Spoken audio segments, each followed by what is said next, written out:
Bonjour à tous et à toutes. Voilà, aujourd'hui on va recharger la 762 par 39 qui est cette douille. C'est un calibre russe. Ça c'est la douille vide. Et alors voici la munition de 762 par 39. C'est une munition russe. Alors pour recommencer un peu la base, voilà les outils. Moi j'utilise les lits, les ornadis, parce que j'ai une presse ornadie et il y a tout qui va dessus. Alors quand on ouvre la boîte, il y a trois outils. Alors l'outil avec la tige, ça c'est pour recalibrer et pour éjecter la vieille amorce qui a déjà été percutée. Ceci avec le réglage ici là-haut, c'est l'enfoncement d'ogive. C'est pour mettre les ogives après, une fois mis la poudre. Et ceci, c'est l'outil alors pour sertir. Mais en arme longue, souvent on ne sertit pas. Moi je ne sertis pas. Il n'y en a pas besoin, ça augmente beaucoup trop de pression dedans. Donc ça c'est une doseuse que je n'utilise pas. On le met avec, mais je ne l'utilise pas. Je préfère mesurer avec ma balance. Alors, bien sûr, ce qui est muni, s'il veut bien venir, c'est le petit Chalholder numéro 12. Alors voici ma presse. Moi je me prends une presse à un seul outil. Je préfère faire étape par étape et ne pas me tromper. Voilà, alors on met le petit Chalholder. Ceci c'est pour récupérer les amorces, je vais tirer pour que vous voyez mieux. Voilà, et alors je mets l'outil de recalibrage, alors avec la tige, que je mets ici. Hop. Et alors pour le réglage, c'est vous venez contre et qu'il y ait une toute petite pression, vraiment une toute petite pression. Et normalement le réglage est super bien fait. Tout simple. Alors je remets le potiquet pour les amorces. Alors bien sûr nos étuis, toujours penser à les passer à la lubrification. Parce que quand vous aurez un étui qui reste coincé dans l'outil, là vous serez bien ennuyé. C'est difficile à une main. Je suis pas encore bien équipé en vidéo. Alors, ne jamais mettre trop non plus trop de graisse. Parce que sinon, vous allez voir, sur vos étuis, vous allez avoir des petits coups. Des renfoncements. Donc vous le faites ici. Vous allez bien jusqu'au fond. La petite amorce est tombée. Et puis vous relâchez. Et votre étui est recalibré. Voilà, tout simple comme ceci. Donc, hop. Alors, une fois, chaque fois bien les mettre séparément. Alors, une à une, on les graisse. On les remet dans la presse. De nouveau, on recalibre à fond. Voilà. Alors, ici, je vais pas les faire toutes une à une en filmant, donc on se reprend dans 2-3 minutes. Voilà, donc ici c'est fini. Alors on a récupéré toutes les petites amorces et voici les étuis qui sont recalibrés. Alors on nous a éjecté l'amorce. Alors tantôt vous verrez, je vais devoir nettoyer les puits d'amorce, ne pas les laisser sales comme ça. Et voilà. Alors, j'ai oublié de vous dire tantôt, à chaque fois que je reviens du stand de tir, le jour avant, je mets mes étuis au lave-vaisselle pour les nettoyer avant de passer dans les outils. Parce que ça permet que mes étuis soient déjà lavés, nettoyés, avant même de les passer dans mon outil pour ne pas le dégueulasser, avoir des petites crasses, commencer à griffer l'outil à l'intérieur, ça vaut vraiment pas la peine. Donc moi je prends les douilles, je les tape au lave-vaisselle, en même temps qu'une vaisselle bien sûr, pour économiser de l'eau. Mais voilà, et puis alors une fois que vous avez recalibré, vous les passez alors dans une machine qui s'appelle le tumbler. Et alors, cette machine-là, vous l'ouvrez.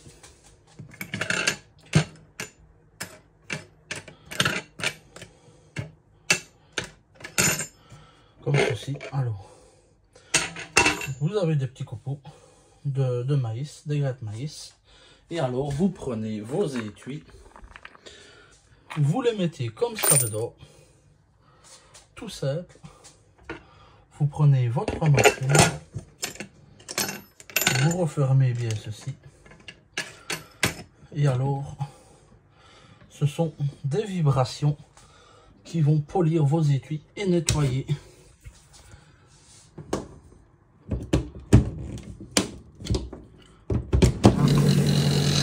Comme ceci. Et alors ça, cette machine-là, vous la laissez 2 heures et vos étuis seront déjà très propres. Moi vraiment pour avoir des étuis tip-top brillants, je les laisse voir 3 et 4 heures quand j'ai le temps. Ou sinon je laisse 2 heures et ils sont déjà très propres. Voilà le résultat des douilles une fois passées au tumbler. Après 2 heures. Elles ont déjà été un tout petit peu nettoyées dans le puits d'amorce. Mais le puits d'amorce est presque lavé sur, au niveau des grosses cartouches. Mais on va utiliser tantôt un petit quelque chose pour les nettoyer encore plus. Alors après le tumbler, ce qu'on peut faire c'est les passer à la loque pour les essuyer un coup. Parce que il y a toujours un petit dépôt, mais regardez comme elles sont propres. Voilà. C'est vraiment une belle petite machine. Voilà. Et alors, je vais vous montrer le grès que j'utilise. C'est le grès, le Liam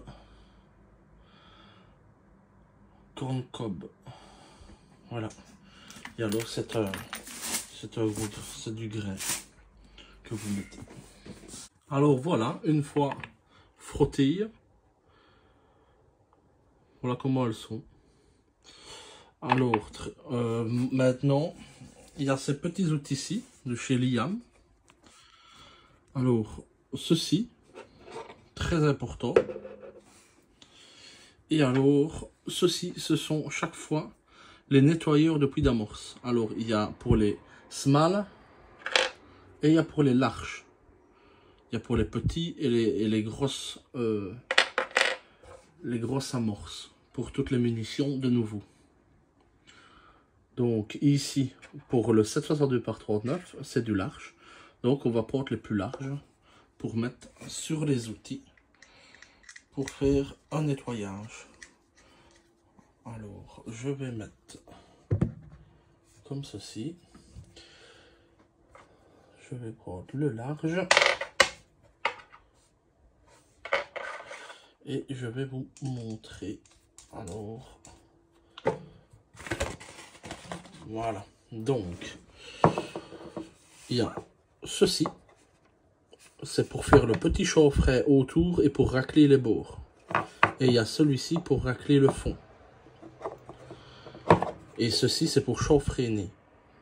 Donc, je vais vous montrer sur quelques douilles. Alors, tout simple. Vous prenez votre douille. Toujours regarder à l'arrière, parce que des fois, il y a un petit granulé qui s'est mis du tumbler. Toujours regarder que son puits d'amorce soit bien vide, comme ceci. Alors, on va prendre le premier outil pour racler le fond. Donc, on le passe comme ça, dedans, dans les deux sens, pour bien racler ce qu'il y a dans le fond. Là, beaucoup plus propre. Et ici, c'est pour racler les bords et faire un léger chaufferet à ma douille. pour avoir plus facile d'insertion de l'amorce. Alors, on tapote et voilà. Ça c'est fait. Et alors, le dessus du culot, ça, il faut d'abord prendre les mesures de chaque douille. Donc ça, le chauffe-freinage, je vais vous le montrer à la seconde étape. Donc ici, on va déjà faire tous les puits d'amorce, comme ceci, comme je vous ai montré. Donc pour racler le fond, pour le petit chauffe-frais. Voilà.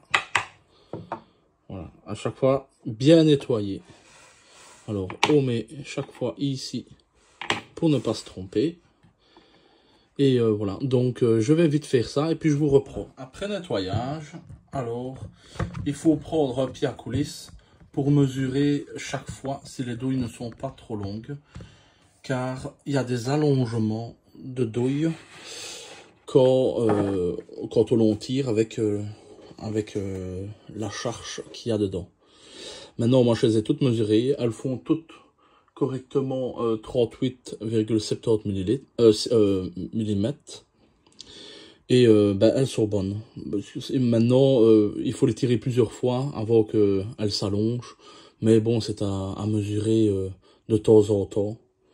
Et alors ici, il ne faut pas les recouper. Donc, ce qu'on va faire, on va ébavurer avec le petit outil que je vous ai montré tantôt.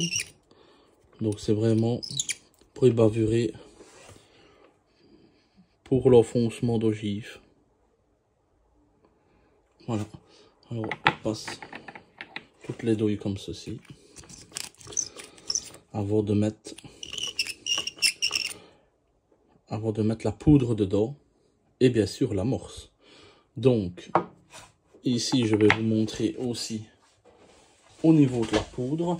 Donc j'ai vu que chez Ramshot, pour des ogives de 150 grès et de la poudre Exterminator de chez Ramshot, il faut exactement 25 grès. À partir de 25 grès. Moi, comme je vous ai dit, je mets toujours la table la plus basse. Donc on va mesurer comme ceci. Et ma petite balance Ornadi me met 25,5. Donc ça, c'est un bon chargement pour moi. Alors, une fois que vous avez fini de chauffe-freiner, voilà la seconde étape. Donc, vous allez amorcer. Moi, j'ai ma petite pince Ornadi. Alors, c'est simple. Vous mettez les amorces dedans, votre shell holder ici. Alors, vous laissez descendre les amorces dans le puits. Vous mettez votre douille et vous pressez. Et là, vous avez amorcé. Vous allez faire ça à chaque douille. Donc, à chaque fois, la petite amorce qui tombe dans le puits, vous pincez, ça amorcé.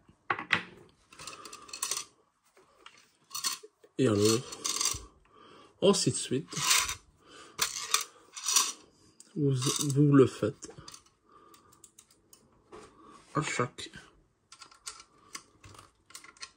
Voilà, ça va assez vite quand les petites amorces veulent bien tomber dedans. Donc ici, il n'y en a que 15, donc je vais le faire avec vous, ça va super vite. Toujours bien regarder, quand vous mettez l'amorce, que l'amorce soit dans le bon sens. Pour ne pas avoir des ennuis. Parce que ça ne fonctionnera pas, ça ne fera rien du tout, mais toujours regarder. C'est la même chose quand vous allez devoir mettre la poudre, recharger. Toujours regarder si la poudre est bien descendue et correctement dans votre étui. Alors voilà. On arrive à la fin. avec l'habitude, vous irez super vite. Moi, je n'ai pas encore vraiment l'habitude, je ne recharge pas tout le temps non plus. Vous avez remarqué, c'est une vidéo amateur. On est amateur de rechargement, d'armes. Et voilà, je vous montre juste ma petite tactique de rechargement. Maintenant, si vous voyez d'autres choses que vous pouvez me dire et m'améliorer, moi, je suis tout à fait preneur. Car je suis quand même débutant dans le rechargement. Donc ici, toutes mes douilles sont amorcées. J'ai réglé ma balance sur le poids qu'il fallait. Donc, seconde étape. Vous prenez chaque douille. Hop, la poudre descend. Vous regardez si elle est bien dedans. Ensuite, hop. Une fois que votre machine est réglée, vous mettez la poudre en fait ici, dedans. Ici, vous avez une vis, vous la serrez, moins de poudre arrive, vous la desserrez, plus de poudre arrive. Et alors avec votre petite balance, comme moi, j'ai une petite balance Ornadi qui est vraiment super bien. Et alors vous mesurez chaque fois votre poids en grès. Et très précisément, vous rechargerez, vous aurez un résultat de rechargement nickel. Voilà, je vais vite mettre la poudre dans chaque douille et puis je vous reprends pour mettre les ogives. Voilà, donc ici on reprend. Je vais vous montrer, moi je mets les ogives, il me reste des ogives de 30-30, tête plate. C'est du 308, donc ça marche aussi pour le 762 par 39. C'est du 150 grès. Donc, on va mettre la douille ici avec la poudre. On met l'ogive ici. Vous montez tout doucement. Laissez faire. Hop. Et la cartouche est faite. Par contre, je vous avais dit... Voilà. Par contre, j'ai oublié de vous montrer. C'est ça que je voulais dire. C'est de nouveau le réglage outil. Vous venez, vous le descendez contre avec une toute petite pression. Et votre outil est réglé. Et alors ici, pour l'enfoncement d'ogive, vous desserrez, vous resserrez pour descendre et remonter l'ogive. Voilà. Je vous reprends une fois fait. Et voilà, une fois fait, vous avez vos cartouches qui sont faites. Voilà. Tout simplement. Voilà, j'espère que ça vous aura plu. Maintenant, comme je disais, c'est une vidéo amateur. Moi, je n'ai pas de publicité. C'est pour ça que je recoupe mes vidéos. Pour qu'elles soient un peu moins longues. Voilà, voilà. Je vous souhaite une bonne journée. Et une bonne continuation.